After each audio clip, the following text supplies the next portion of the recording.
জোভানের রূপান্তর নাটকের তীব্র সমালোচনা নিয়ে মুখ খুলল জোভান, জানালো পাবলিকদের এমন রিয়াকশনে সে কিছুটা অবাক এবং আরও কি বলল সেটাও বলছি।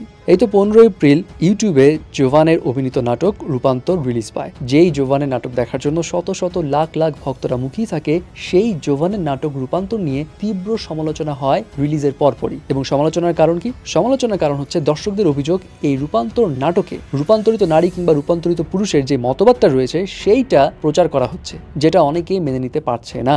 যার কারণে এই নাটক সহ জোভানকে নিয়েও অনেক সমালোচনা হয় সোশ্যাল মিডিয়া জুড়ে, এবং সমালোচনার জেরে প্রযোজনা সংস্থায় নাটকটা ইউটিউব থেকে নামিয়েও ফেলে। কিন্তু এর মাঝে যা হওয়ার হয়ে গেছে।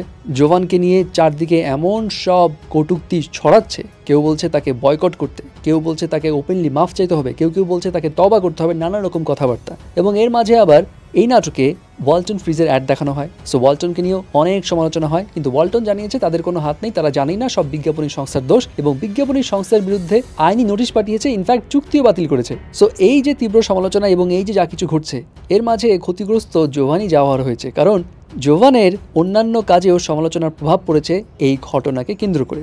এখন ইনস্ট্যান্ট জোভান তো রিয়াকশন জানায়নি, তবে এখন গণমাধ্যমে জোভান জানিয়েছে তিনি বুঝতে পারছেন না নাটকটি নিয়ে কেন এমন সমালোচনা করা হচ্ছে। নাটকটির ভিউ হয়েছিল 90,000, তাহলে বাকি মানুষ তো দেখেনি। জোভান আরও জানায়, আমার মনে হয় না তারা দেখেই সমালোচনা করছে, বিষয়টি নিয়ে আমি ঘোরের মধ্যে আছি, বুঝতে পারছি না কি হচ্ছে। নাটকটিতে অভিনয়ের কারণে জোভানের বিরুদ্ধে যে বয়কটের ডাক দেওয়া হচ্ছে, এমন ঘটনায় জোভান বলছে এটা আমার কাছে মনে হয় উদ্দেশ্যপ্রণীত, কেউ উদ্দেশ্যপ্রণীতভাবে কোনো চক্রান্ত চালাচ্ছে। এবং বিষয়টা হচ্ছে সামগ্রিকভাবে কথা বলার চেয়ে জোভানকে ব্যক্তিগতভাবে কটূক্তি বেশি শুনতে হচ্ছে, যেটা তিনি আসলে আশা করছেন না। অনেক সময় দর্শকদের মুখে তিনি শুনতে পান যে একই চরিত্রে কেন বারবার অভিনয় করছেন, এই কারণে তিনি একটু ডিফারেন্ট ট্র্যাকে যাওয়ার চেষ্টা করেছেন। তবে তিনি এটাও বলেন যে নেটিজনদের এমন সমালোচনার মুখে সিদ্ধান্ত নিয়েছেন দর্শক পছন্দ করেন না এমন করে চরিত্রে আর কখনো অভিনয় করবেন না, এবং এমন কাজ আর তার দ্বারা করা হবে না।